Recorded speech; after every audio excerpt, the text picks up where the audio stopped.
Everybody keeps on talking about Fort Knox, and Fort Knox is only 54% of America's gold.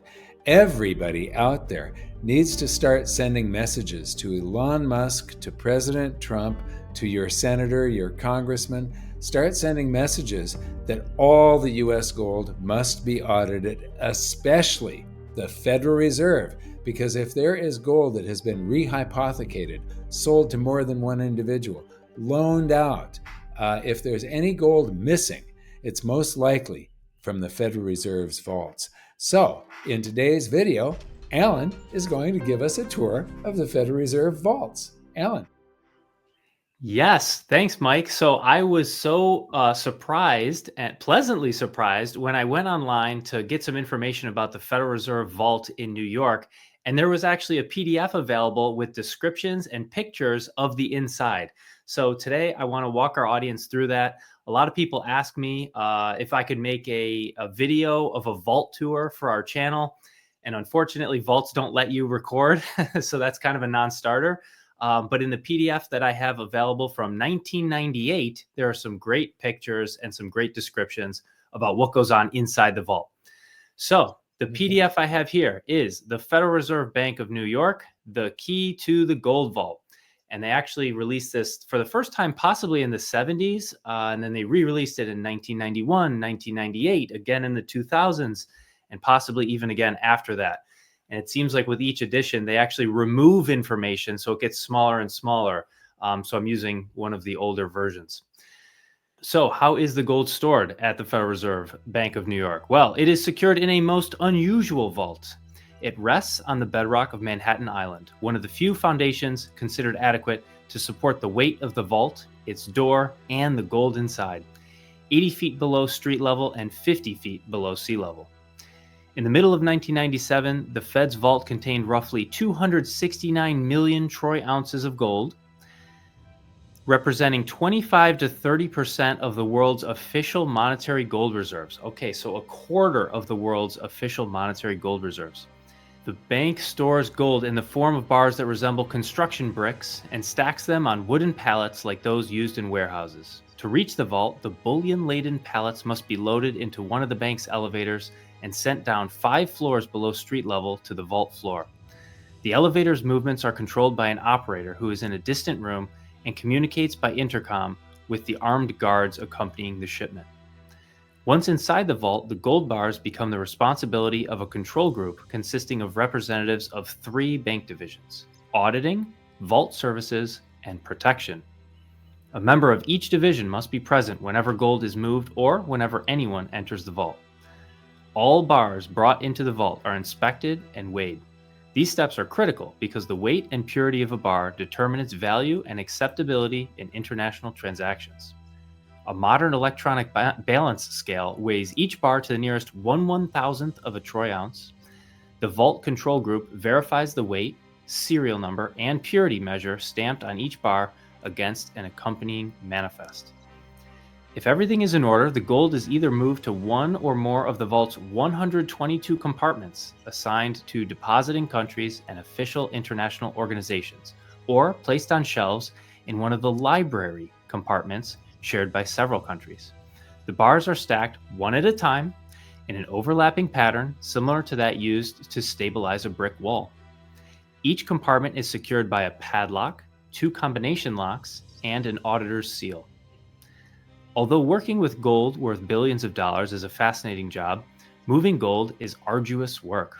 Hydraulic lifts and conveyor belts partially relieve the physical strain, but lifting, swinging, and positioning 27-pound bars again and again is a laborious task. Teams of gold stackers work in shifts that allow them sufficient rest periods. The job also has its hazards. To protect their feet from dropped bars, the stackers wear strong yet lightweight magnesium shoe covers. The Fed does not charge foreign countries for holding gold, but it does levy a handling fee when gold enters, is moved within, or is shipped out of the vault. Compartments are identified by number rather than by the countries that own the gold within them, in order to keep each country's gold holdings private. Only a few bank employees know the identity of the gold owners.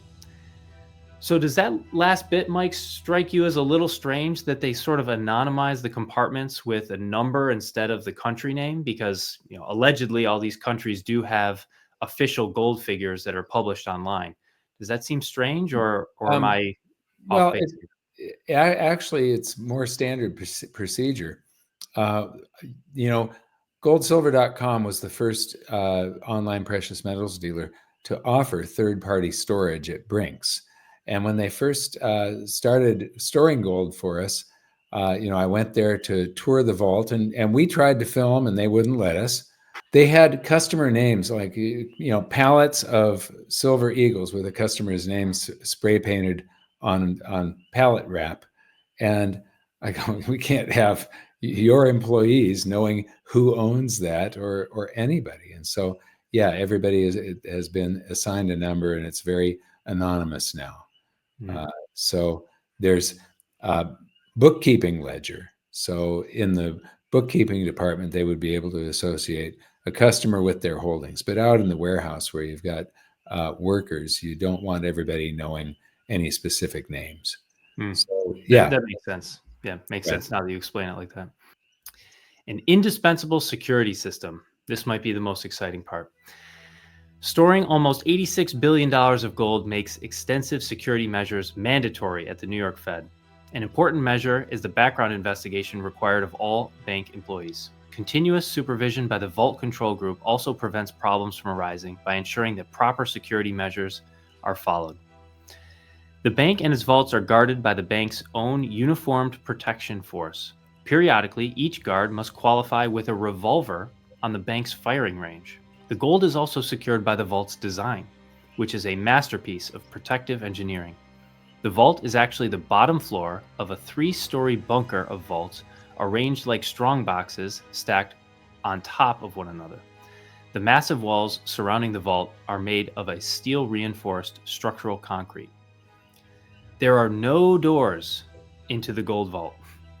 Entry is through a narrow 10-foot passageway cut in a delicately balanced, 9 feet tall, 90-ton steel cylinder that revolves vertically in a 140-ton steel and concrete frame. The vault is opened and closed by rotating the cylinder 90 degrees. An airtight and watertight seal is achieved by lowering the slightly tapered cylinder 3/8 of an inch into the frame, which is similar to pushing a cork down into a bottle. The cylinder is secured in place when 2 levers insert large bolts, 4 recessed in each side of the frame, into the cylinder. By unlocking a series of time and combination locks, bank personnel can open the vault the next business day. The locks are under multiple control.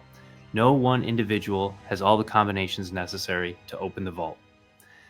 So it seems like it's pretty safe, all that physical gold, but like I said earlier, they're just creating all this paper gold, and that's how they trade it. It's a very strange system.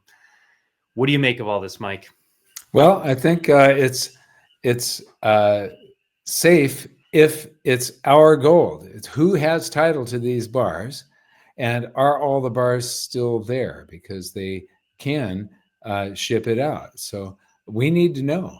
They need to stop talking about Fort Knox and start talking about Federal Reserve.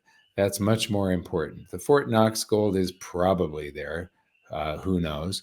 But anyway, a lot of what is going on today was sort of predicted in the book that you and I worked on for 4 years.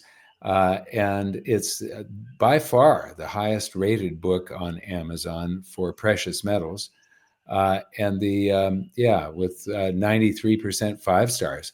That was a lot of work, but a lot of this was predictable. You just didn't know when it was going to happen, but you knew it would happen one day, and we are there today. So, Thanks for that tour, Alan. It was great. Yes, thank you, Mike, and thank you for this wonderful opportunity, and thanks to everyone for watching.